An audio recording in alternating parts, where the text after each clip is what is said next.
Well, good morning, everybody. It's Matthew here. Good morning, Pete. Good morning, Matt, and good morning, everybody, once again. Very good. Hey, look, today's the 30th of January 2016, our second webinar for the year, and we've got a pretty good turnout today, Pete. So, Yep. as per usual, my job in these sessions is to curate the questions and answer them as we go. I usually mute myself, and that will allow me to go ahead and type answers back to people that are asking basic things, and there's no dumb questions here, just by the way. And if there's something that I think that Pete needs to elaborate on beyond my ability to explain via typing, I'll interrupt Pete and get him to go ahead and go over that particular point. And I also like to ask Pete, certain I guess rule points and style guides, so we can go ahead and everybody can grow. So let's, without any further ado, Pete, over to you. Thanks very much, Matt. All right, well, we're going to remain current with our assessment. In fact, we're going to review a couple of days from this week that offer some reasonable selections that can, I think, further people's education in the software and the use of the software and so on. And as a finale, I want to have a look at a particular race that occurred yesterday, because it's a very, very good example of where the introduction of allowances in an appropriate manner can be most beneficial. So, and I was doing a live webinar with a client yesterday, so this is quite relevant, I feel. Anyway, let's first things first. Let's continue on and have a look at the data for Tuesday this week. And the very first race that was a trading race was a percentage return. And it was a percentage return. It's the old one of our old stalwarts, strong favourite, as you can see, number 8. One other runner defined by a separator bigger than 1.7. Group holding more than 47.5% of the overall accumulated money. The cumulative money dominant for the group, as we can see here, a group of 2. Very strong support here as well at the 1 minute. As you can see, I've got exact time up. Of course, the reason I explained last time around. We've got a little problem that if we go to rounded time, none of the updates appear, apart from one and 2 minutes. So that's not very satisfactory. So that's currently being worked on, but and that's why the exact times are up. Personally, I prefer rounded time, but it's an optional thing. Okay, so you can see all the way along here that the main money support, particularly here and here in particular. Hey Pete, can I just dive in there 1 second? Sure. Sorry to interrupt so early in the piece. No. 2 things. First of all, as I said, my job is here to curate the questions, and how you actually ask a question, I didn't actually talk about, is you go ahead and open up the question box or the chat box or send an email. I'm checking all 3 throughout the process, so if so in any way you want to communicate with me, you can, and I will be able to answer those for you. Secondly, Peter, would you, for a new person, somebody who's relatively new, they're looking at this data here, what would you say? What would you like them to do currently with the current state of affairs with our data? Would you like them to have the program selected on rounded or exact times? I think rounded is better, personally, particularly for new people, because they can get a little bit it could be confusing. It could be confusing. Okay. When you 1 minute 0.5, 1 minute point, you could be forgiven for thinking, well, which one corresponds with 1 minute, and so I think I would think it would be more beneficial particularly for new people to stick to rounded time. Rightio. And Norm, actually, I do have one question, Leon. Now you just answer in the question box. You know what that is. Um, the would you actually use? Or sorry, Leon. Sorry, being distracted by reading other people's questions. Leon, are you using rounded or collated or sorry, rounded or exact times? I just want to get an understanding because Leon's quite successful with the program as well. And okay, so Leon's using exact. I just wanted to just ask a couple of just ask Leon because I can see quite a few successful people here. And Merv, are you using rounded or exact?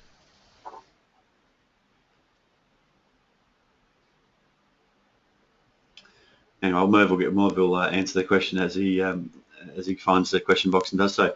Okay, so Merv's using rounded. So look, there's two people who are really successful with the program who are using each. So the point I'm trying to make here is do one and stick to it, and then follow. And if you're actually taking on board Peter's training, do what he tells you to do. So the reason I did that is because I wanted to actually understand. There's a couple of more people I can see who are successful traders, but I'll leave it for now. We'll keep moving on. But so Pete's recommendation is rounded, and we've got a few people who are chiming in now, rounded and exact, and it's pretty much 50-50. So, but whatever you do, choose one and stick to it. Would that be the right advice, Pete? I would agree with that, Matt, yes. Good. Okay, back to you, mate. Okay.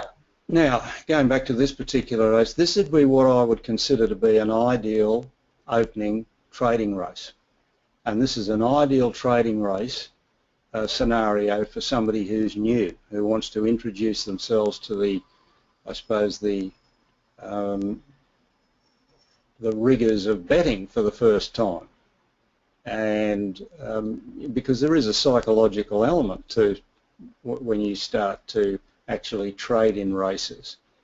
And I suppose we're always encouraging, or my suggestion has been for quite some time, is to, rather than launch yourself into a full-blown trading foray, is to ease yourself in. It's a bit like easing yourself into, cold water. You just sort of put your toe in and then, get acclimatized, and pretty soon you're in, you're fully immersed. And I think that this is a good way to do it, is to start with percentage return and look for the races that present a scenario that indicates strength. And this is exactly what I'm talking about. All the everything lines up here. All the positives line up. As I said, you've got quite a large separator. You've got, the percentage requirement. You've got clear-cut cumulative money dominance here, clear-cut money support here, here, and here, most definitely, predominant money support for those two runners. And on top of that, you've got corroborative support in the WUP column with numbers for both runners and negative values in the UDIF column. And as you can see, not one other runner, apart from runner 9, which is a mediocre performer down, midway down the field, has got anything but positive values. So in other words, everything is saying that that's where the money action is going for those two runners. So if you're going to sort of start out in your trading activity, that's the kind of race that I'd be encouraging you to look for, or that kind of scenario in percentage return. And it's not surprising that it's produced a winning outcome. And of course, that's another thing that we all want to see happen, is that we want to get away to a positive start if we can possibly do it on any given day. All right, so that's the first trading race. The next one is another percentage return. Now this time we're going to trade against a weak favourite. We've got a very weak favourite, number 14, holding only 20 odd percent, and it's it's more obviously weak because it's sitting third in the field order, and we all should know that the field order is based on late market money support. So the runners that attract the most late market support over the last 5 intervals get predominance in the field order. And so what's being indicated here is that our favourite, even though based on win dividend value, has been such over the whole collection period, right when it counts towards the end, he's sort of hitting the wall a bit. He's sort of starting to flag in the betting. For some reason, the betting has eased off on the favourite, and other runners have assumed a predominant position. And so here we've got like a meat in the sandwich situation with our weak favourite, with 2 runners attracting more money above it and 2 runners underneath that are money competitive with it, as you can see in the cumulative dollars column. And of course, most importantly, if we do our subtraction, this group on its own holds more than 47.5% of the money. On top of that, runner 2 has got its own separator, so it's a standout in terms of dominance over the last 5 intervals. And of course, no numbers in the WUP column, or no negative value in the UDIF column for the favourite. So there is a characteristic trade against a weak favourite, with 4 runners in our money competitive group. Okay. Now we move on to the next race, which happens to be a trifecta race, and it's a basic selection race, 50, 70 and 90%, because the top 3 runners are holding 72.7% of the money. Now, you might say, well, hang on, what about this runner here at the 1 minute interval? You know, it's attracting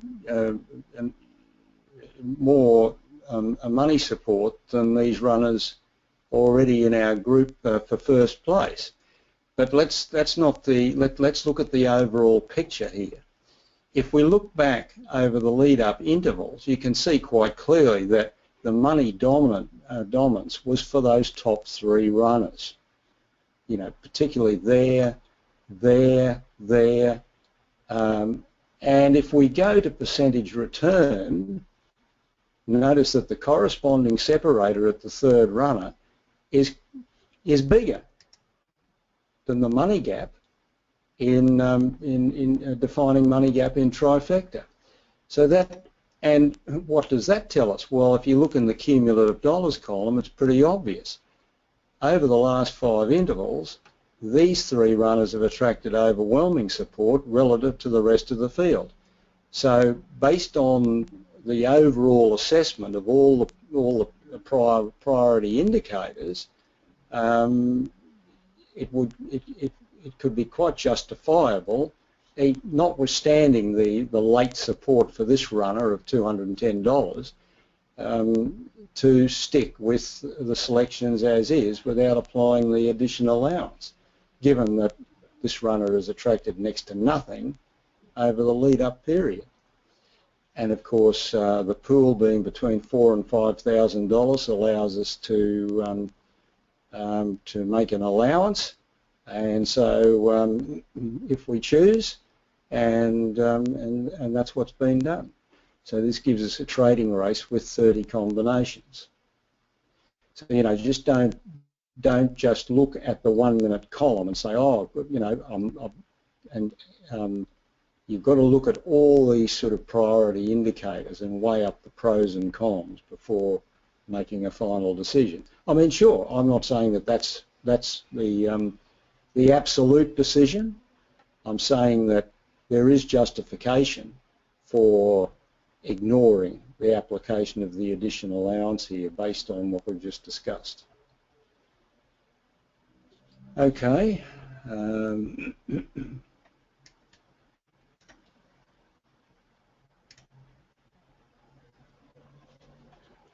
Go back to percentage return, and here we have a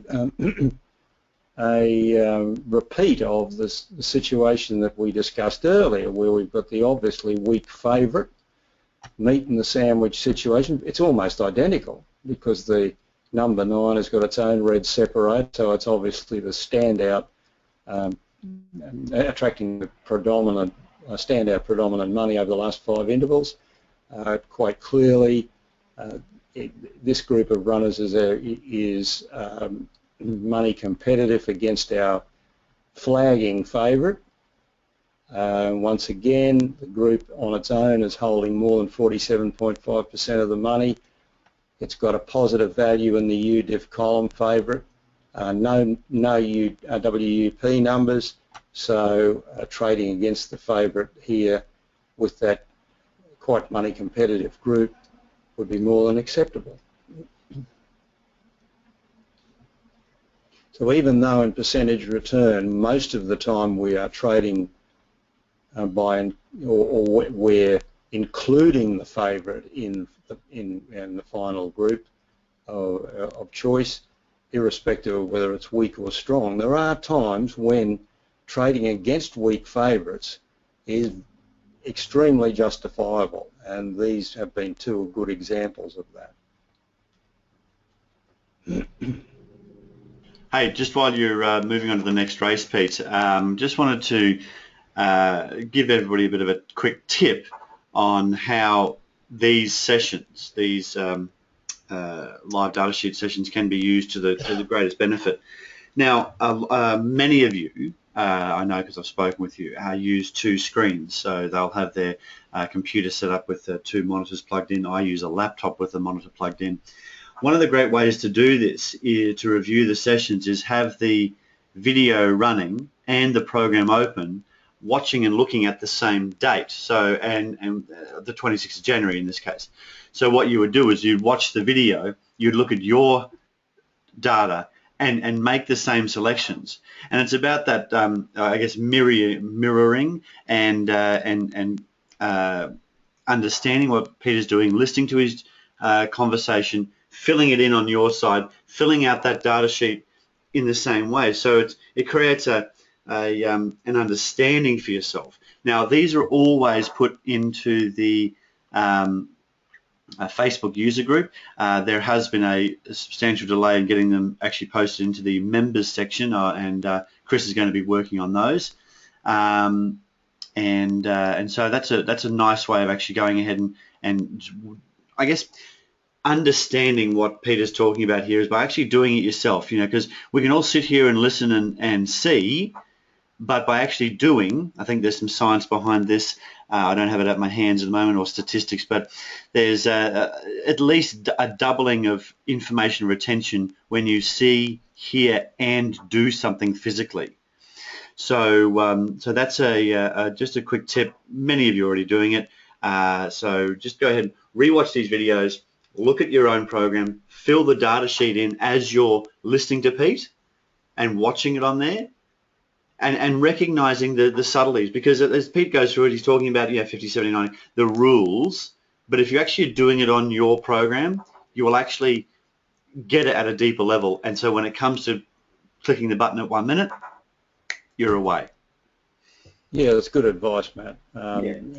I think that there's a lot of sense in that. I mean, you can sit and listen to lectures or discussions and think, oh yeah, I've got it, I understand what's going on.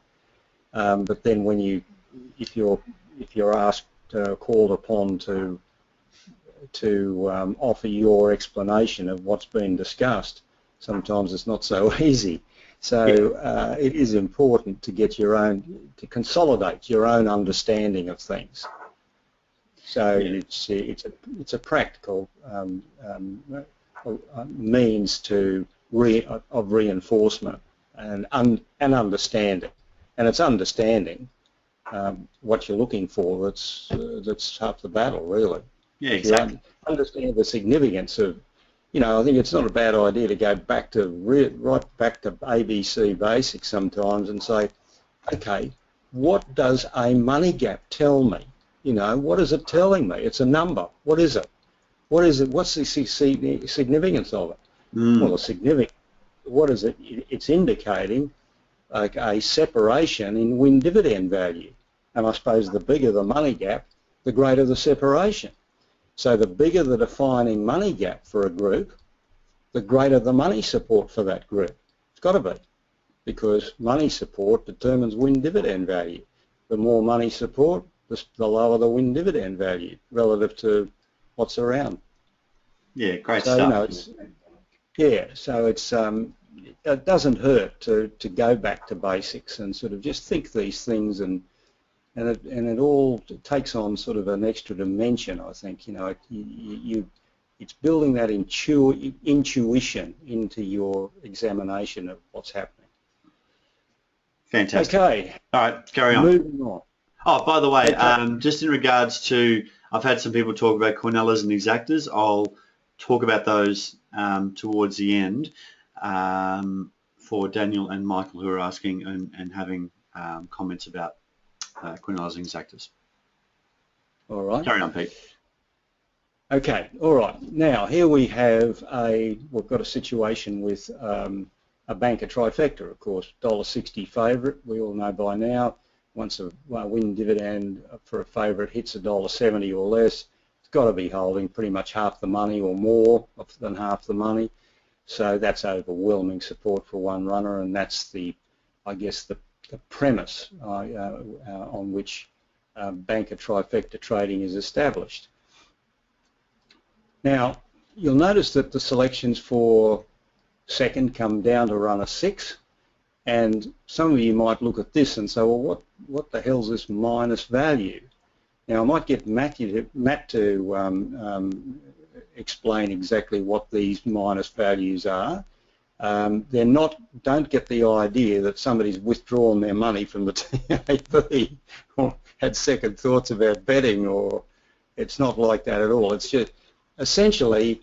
And Matt can would be able to elaborate in much more detail about this, but it's essentially a correction made by the program because it's got to balance the money book, if you like, at the end. And so somewhere down the track, at some update, there's been an overcompensation, and the minus value sort of rebalance everything. I think that's pretty much in a nutshell.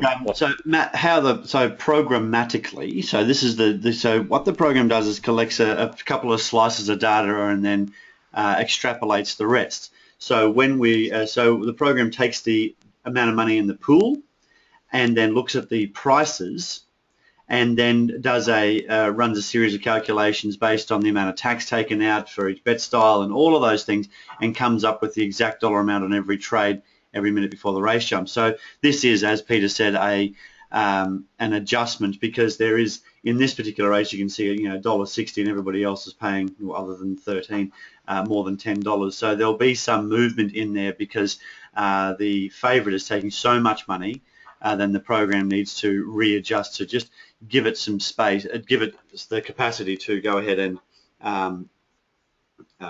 actually put the appropriate odds reflect the amount of money in the pool. So yeah, it's just we're seeing that a little more often at the moment with the new TAB data feed, and we're just working with the TAB as well to make sure that it's all coming together. Just reading Dan's question here. Sorry, I'll mute myself, read Dan's questions, and see what I can make of it. Back to you, Pete. Yeah. Okay, thanks, Matt. I might add that if you saw at the 1 minute interval, if you saw a situation like this where you've got a series of minus values, it might be an idea to just forego consideration of that race. But in this instance, we're going to stick with the selections down to this level, simply because I think at this point, these two intervals, you can see there's clear-cut secondary money support for the group from 13 down to 6, and apart from the negative value for runner 6, that has carried over for the runners 13 down to 11 at the 1 minute interval. So on the strength of that, and if we go back, we had a money gap location in this established itself at runner 6 at the 2 minute interval, and it sustained itself at the 1 minute interval. So there is definitely, I would suggest, a three-tier factor to the money support in this race. You know, primary money for the favourite, secondary money for the group down to runner 6, and then reduced money support for these runners below. So that would reinforce the selections as we presented. But you know, there'd be nothing wrong with if somebody felt a little bit nervous, they played safe and brought the second place selections down to runner 2 and ruled the race out. That's fine too, because we want people to trade confidently. And you will see that trading in this race wasn't crucial because the level of profit created wasn't all that substantial anyway. I mean, any profit's nice, but it's not something you're going to, you know, slit your wrists over if you missed out on it. So I just thought I'd point those things out to you. All right, and then the finale, which was the very first, the final race. It wasn't the last race of the day, but I mean, as you can see, for some reason the meeting got abandoned mid-meeting at the Sunshine Coast. So this particular race at Murray Bridge was the final race, and it's a pretty clear-cut one. It's just straight up and down, 50, 70, 90 to red money gaps. As when we go to percentage return, look at the size of the defining money gaps here, and when we go to percentage return, you will see that all the corresponding separators are bigger. So that very much reinforces the selections that have been made, and you can see the money profile at the 1 minute interval suggests that the selections we've made best accommodate that money profile at 1 minute. And so there's a trading race with 48 combinations. We go to percentage return, and it's a double whammy because we've got a favourite, a strong favourite, number 3. We have pretty much a similar scenario to the very first race that we looked at today. The group of 2 runners holding more than 47.5%, separator bigger than 1.7, clear cumulative dominance here for those 2 runners, very strong 1 minute support, strength of money building up as we get down to 1 minute here.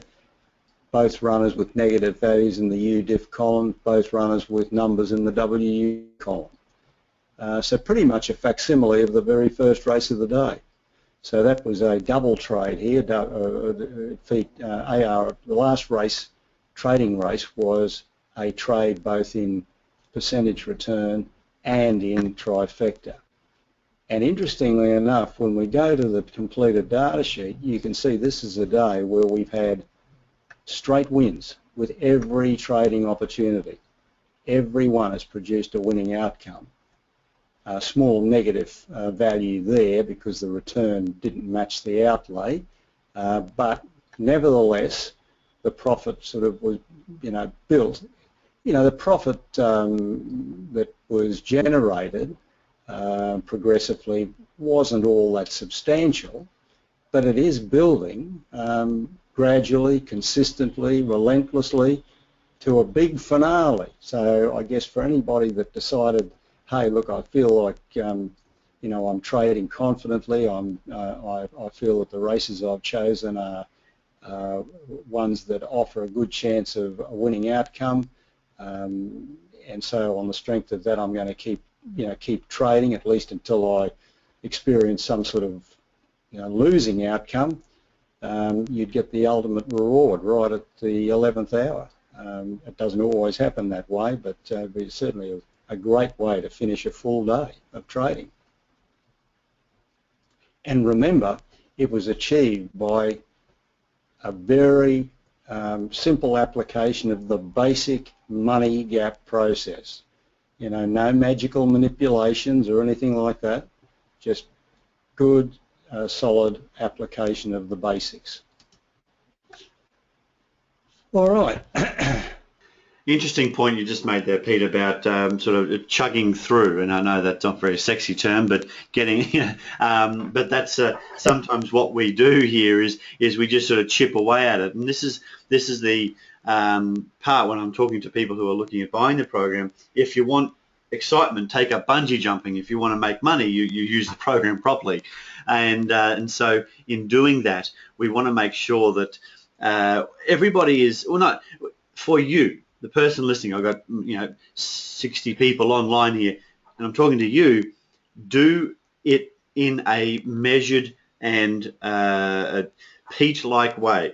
So just take the steps. Just do what you got to do on a day-to-day, race-to-race basis. And I just got an email from Leon this morning, and I'll talk about the contents of that later. But one of the points is about taking a measured and patient approach. And of course people like Chris Roberts would always reinforce that and often chime in on these sessions saying, I couldn't agree more. Do the basics, learn the basics, get it to a point where you know it at a gut level. Then and only then do you think you really do qualify to get more clever about it. But just follow along, one foot in front of the other. That's it. That's pretty much it in a nutshell. And it's a matter of monitoring your progress. I mean, you would look at that the outcome in that data sheet, and sure, the profit per race wasn't great, but the strike rate is impeccable. And so on that basis, you might be forgiven for saying, well, I'm trading in the races I consider to be worthy trades. They're being successful. I've had a series of wins. I'm prepared to trade until such time at least I have some sort of a losing outcome, and at that time I'll sort of consider my options. Great. And continue to build the small increments in profit. And of course, on that particular day, the reward was substantial, right at sort of like the pot of gold at the end of the rainbow. All right, okay, let's go to the next day I want to look at, which was Thursday, and we'll start with the very first race of the day. Guys, just in relation to, I've just had Martin ask Will that he seems to have different data on the exact times. Now, exact times are based on your computer time and how often the program actually talks to the TAB. So if you start the program at 10 o'clock, we start at 10:01, there'll be a slight variance in relation to the exact times coming down towards the race. Now, using rounded times, you'll get more consistency across the data, but we're also working on that and a couple of other issues with the program currently. So yes, there will be slight variations on the data if you're using exact. Yeah. So from what you're seeing here with Pete, well, yeah. Yeah, and I must say that from my perspective, as soon as the little issue has been fixed, I'll be going back to rounded data. So, that will, and I'm sure that won't be too far away. Excellent. All right. Okay. So first trading race on Thursday, or was it? Yeah, it was Thursday. Yeah. Very first race of the day. And the basic selections, of course, feature the top two runners for first. Now, I'm sure many people have noticed the $1.90 favourite and could be thinking, well, what about good old Megafecta?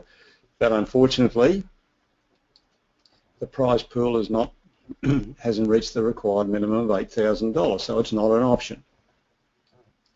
So we're left with group selections, and in that sense, we're going to cover basically going to cover the top two runners for first, and down to runner 5 for second, and down to runner 10 for third.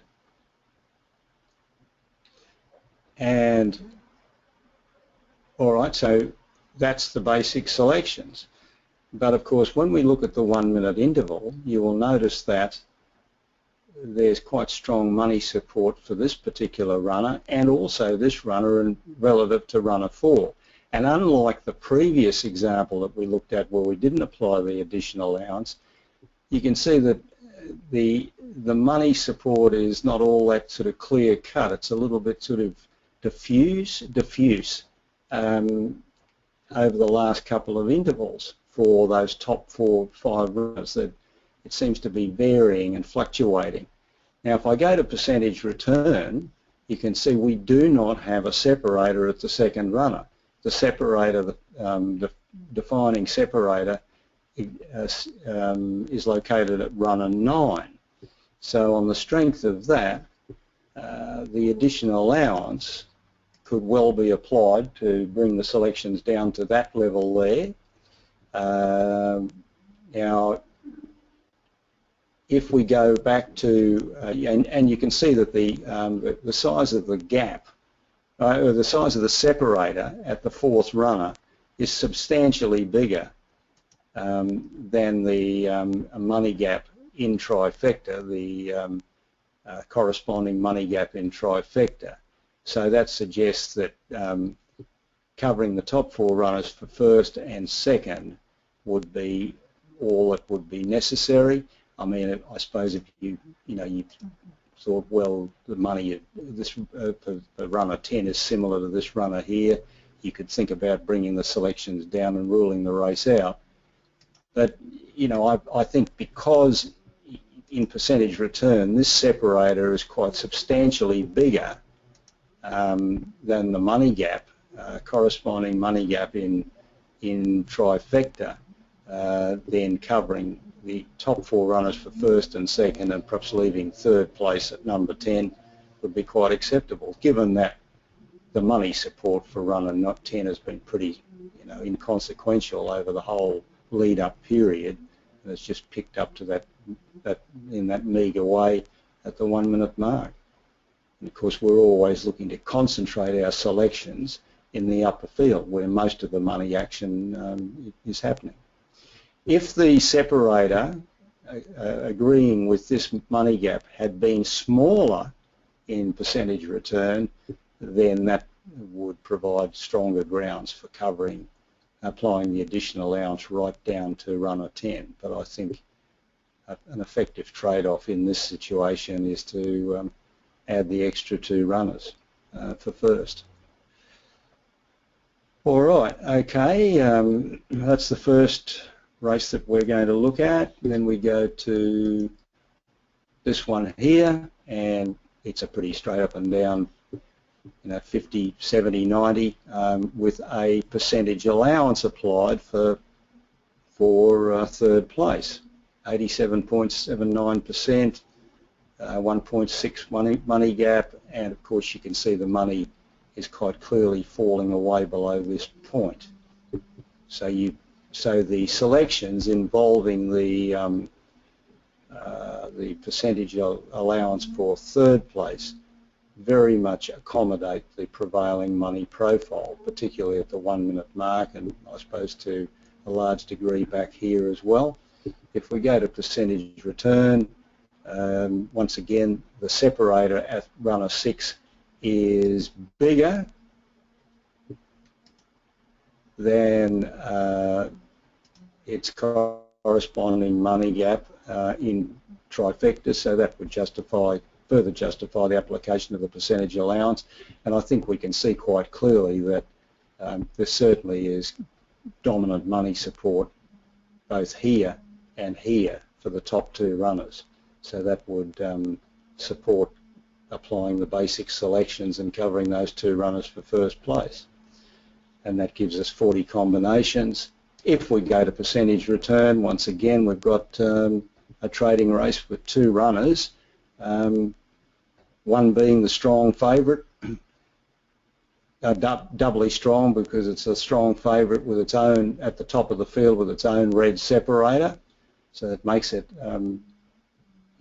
overwhelmingly dominant in the market. We've got one other runner in the group defined by the separator bigger than 1.7. The group holds more than 47.5% of the money, cumulative money support here, quite clear-cut dominant money support here for those two runners, and here, I guess, to a lesser degree. So here again, we're going to trade with the two runners as our group in percentage return. And our finale, of course, is a percentage return race trading against a weak favourite. You know, as it turns out, a very weak favourite sitting way down the field. So I would suggest it's amazing that this favourite has remained the favourite. But I would think that the way things are going, it wouldn't be too long before there'd be a change of favourite, given the flagging support for this particular runner over the latter stages of trading prior to the start of the race. Now you can see we've got a group of runners holding in their own right more than 47.5% of the money. Every runner is sitting above the favourite, so they're all attracting more late market money over the last 5 intervals than the favourite. Runner 1 has got its own separator, so it stands out as the predominant betting runner over the last 5 intervals. And remember that we are looking to trade against this weak favourite. So this weak favourite sitting here is defined by this separator, which makes that the defining or the de facto defining separator for our group of runners. So don't think that you've got to bring the group down to there, because one of the stipulations is that groups must end in or be defined by separators. In fact, our trading group, our predominant trading group of 5 runners, is defined indirectly by the separator at that very weak favourite. So that separator becomes the de facto defining separator for our trading group. All right, so that's and of course the return is too low, so that's. But I wanted to point that out to anybody because we haven't sort of covered that of late, and it's a question that sometimes causes a bit of a dilemma in thinking for people who are new to the program, who are religiously following the instruction to define trading groups with red separators.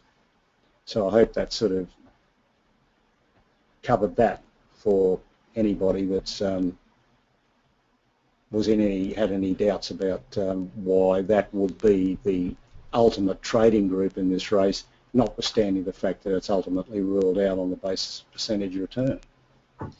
Yeah, that's great, Pete. Look, I like that you actually take the time to go a bit deeper on some of these issues, that you've spoken with some customers, and what we're trying to do is build up a bank of knowledge, because we're always learning, and see if we can get those across to you in these sessions. And that's why Pete goes a bit deeper, and sometimes with these explanations you might think, oh well, why is he talking about that? I know this. Well, that's exactly why, because there's people out there at all stages, and funnily enough, the most successful people with the program are the ones that attend these sessions the most. So I think there might be something in that. Yes, so quickly we'll look at the data sheet. Once again, another very happy trading day. As you can see, three 12. That shouldn't be there actually. That should not be there as a trading race. Just hang on a minute. I'll correct that right now.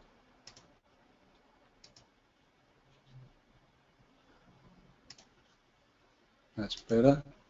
Okay, so you can see 3 trading opportunities, all early in the day in this particular on this particular occasion, and all successful. And once again, we see that profit building situation reaching a crescendo with our third and final trading opportunity. And I would suggest at this point trading any further would not be a consideration. So what happens after this is sort of like academic, because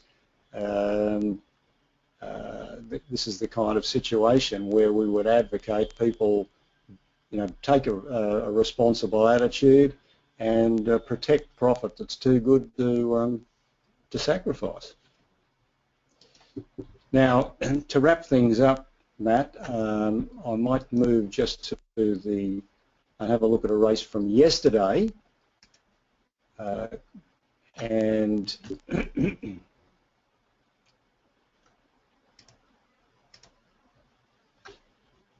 I'm going to simulate the live situation, because I did this yesterday with a client in a live webinar.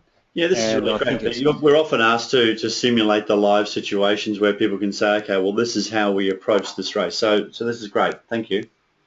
All right. So I'm always suggesting that the review starts around about 5 minutes before the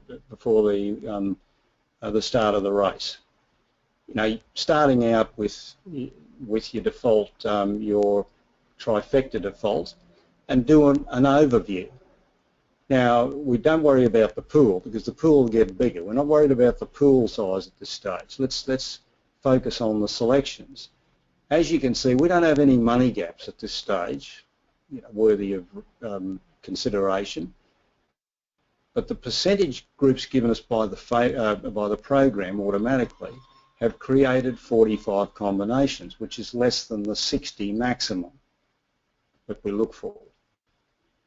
And so even though there are no money gaps to define groups at this point, the fact that the percentage groups have created a number of combinations within that level, within that maximum grouping of 60, warrants further consideration in trifecta for this race.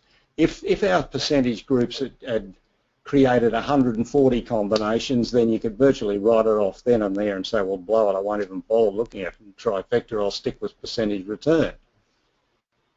But I think because we've got a situation where the number of combinations falls within the 60 range, it's well worth continuing to monitor, because money gaps could appear later on. All right, so we go and we move to the next interval, and lo and behold, we've now got a defining money gap for first place.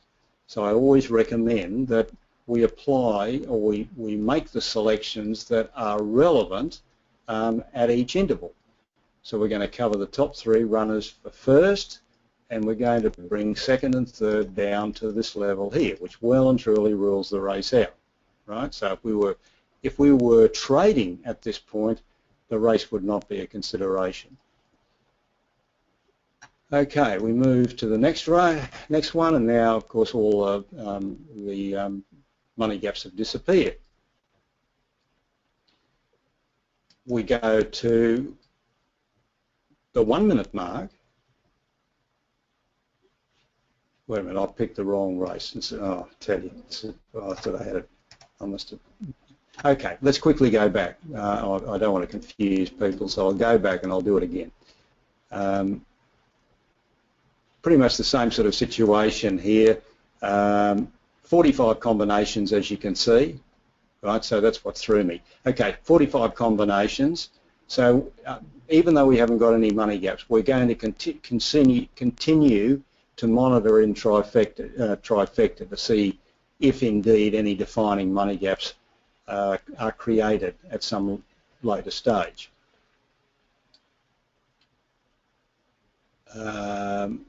We go to the next interval, and of course there we go. There's the top 3 runners for first, and second and third comes down to there.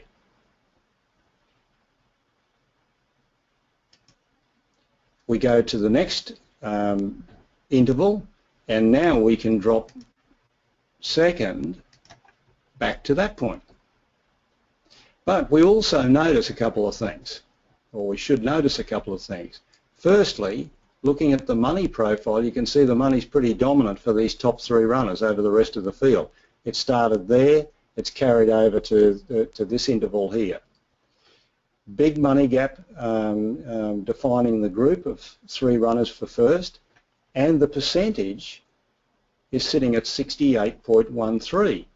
So based on what we're seeing in terms of the money support, the defining money gap and the percentage level, we could think about making a percentage allowance for second place and covering the top 3 runners for first and second, and bringing the third place runners down to where we've got them.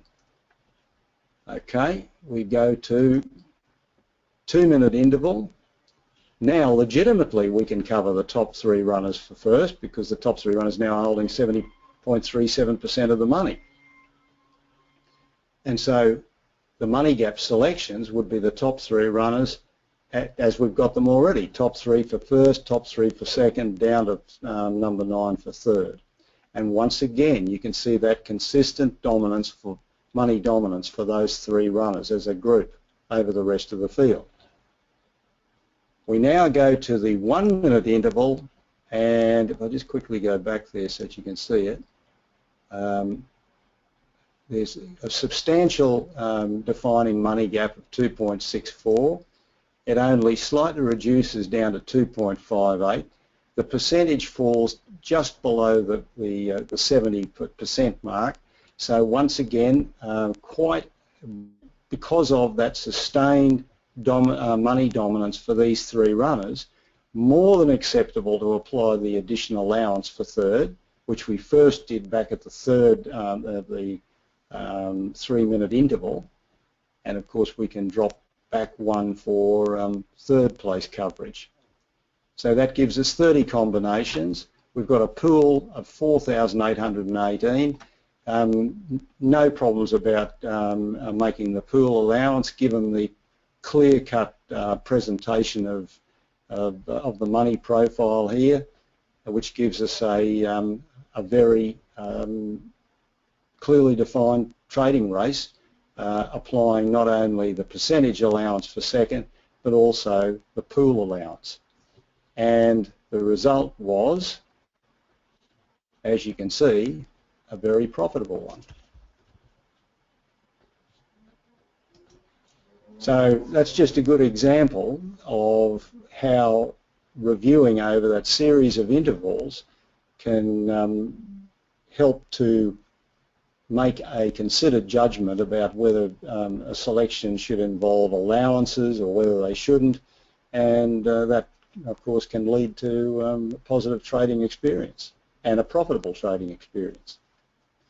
So that's pretty much it today, Matt.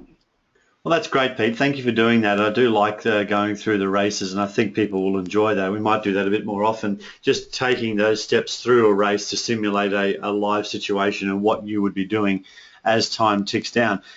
When you're running the program, if you're thinking to yourself, that's a lot of ticking and messing about, why don't I just wait? Well, hopefully that example just then is just given, or that demonstration just then has given you a reasonably solid answer to that question. So a couple of things. There's been quite a bit of conversation going on in the Facebook group, and I've had some people step up and say I'm happy to help people. And one of those people is Leon. Leon is, of course, the leader of the user group in Adelaide, and probably the person who's had the most contact with, and is currently the most knowledgeable person on Chris Roberts' style of trading. So if you are looking for help and you've spoken with Peter a number of times and you wanted to get a user's perspective, this is not a offer to get Leon to do all the work for you, far from it. If you have a very strong understanding of the program through the normal trading and you want to speak with a current user who is very successful, Leon has made himself available through us here. So what that means is please do email Linda, and she will curate those questions and get them across to Leon. We don't want to turn it into a backwards and forwards thing on Facebook. Leon doesn't really use and want to use Facebook much. He'd rather talk to people via email and telephone. So I'm very grateful, and I think everybody will be very grateful for you stepping up there, Leon. And I know there's a few other people that actively help their users, and we want to see everybody succeeding in 2016. So a few people here, Peter, by the way, are just saying how they enjoyed the simulated live trading, and David, I think we will do more of that. And so yes, yeah. It's most important, I believe, to adopt that sort of structured approach. It's a sort of a disciplined approach, because I can assure you, if you do that, and if you actually, and it goes to what you were saying earlier, Matt, about sitting down and actually practically doing the exercises. You know, if you fill in the selections as you go, then it's helping to reinforce what is indeed presenting, and you get a much better perspective on what's happening in terms of money profile and its relationship to money gaps and percentage levels, and it's much easier to see when these things are justifiable to apply. Yeah, very good. So rather than sort of twiddling thumbs and saying, oh yeah, well I'll just do it at the 1 minute mark, you're not going to get the same level of acute perspective that you do by actually physically diving in and doing it as you go. Very good. And Damien is just saying, could we also, in the future, because we've gone almost an hour here, which makes it almost the longest session we've done, Yes. Pete, could we, in the future, also have a look at some races that almost qualified? So, you know, take the same approach. Damien's just asking for that, and we're here to serve. So let's do that next week. I'll make a note for not next week, the week after. But let's do that. Let's find races, and I'm sure you'll have plenty of examples as you go through the days. Like you're almost there. It's almost got the chocolates, and then at the last minute you've bowed out for a reason or two. And if we could see that as well, I think that might give us a contrasting viewpoint on saying, oh, well, this is the races we did take, this is the race we didn't take, here are all the reasons, because what we see more often than not is races we don't trade on than races we do. So so let's do that, hey, Pete? Yeah, absolutely, Matt. Very cool. Sounds all good. Right. Thank you, Damien. Any suggestions on how we can make this more about you? Peter knows the program. He doesn't need to be here every 2 weeks.